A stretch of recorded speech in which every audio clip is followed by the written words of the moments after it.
नमस्कार.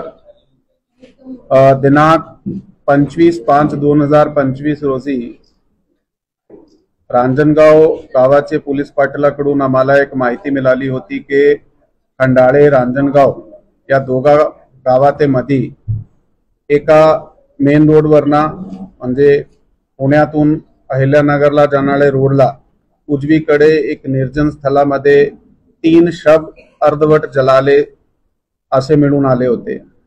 त्याप्रमाणे पोलिसाची टीम त्या ठिकाणी गेली आणि घटनास्थळावर वरिष्ठ अधिकारी आम्ही सुद्धा व्हिजिट दिली.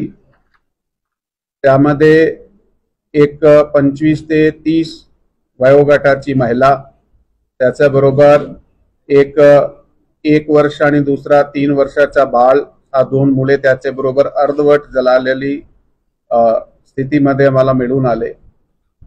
त्यातून महिलाचे डोक्यावर मार सुद्धा लागली होती, ब्लड त्या ठिकाणी पडला होता.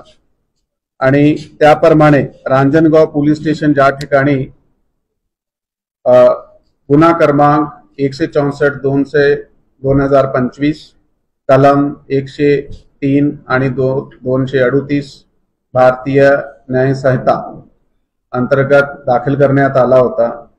तेव्हापासून पोलीस स्टेशनची टीम, त्याच्याबरोबर स्थानिक गुन्हे शाखाची टीम,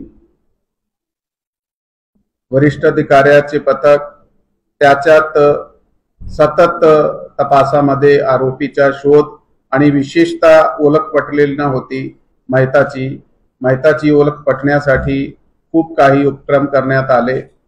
त्यामध्ये 250 पेक्षा जास्त सीसीटीव्हीचा तपास करण्यात आला. 16,500 भाडेकरू तपासण्यात आले. रांजणगाव आणि पुण्याचे आजूबाजू ज्या ठिकाणी MIDC आहे, ज्या ठिकाणी बाहेरून येऊन कामगार काम करताय, त्याच्याबद्दल तपासणी करण्यात आली. त्या रस्त्यामध्ये 10 मिनिटांमध्ये 200 ते 250 व्हेकल पास होत आहे. सीसीटीव्ही मध्ये प्रत्येक व्हेकलची चाचणी करण्यात आली, परंतु टीमला कुठेतरी यश प्राप्त झाला नाही. म्हणून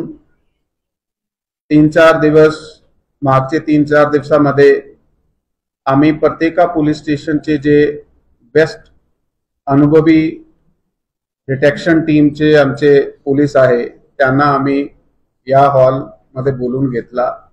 अशी आमच्याकडे 28 लोकांची एक नवीन टीम आली. त्याचे आम्ही 6 पथक तयार केले.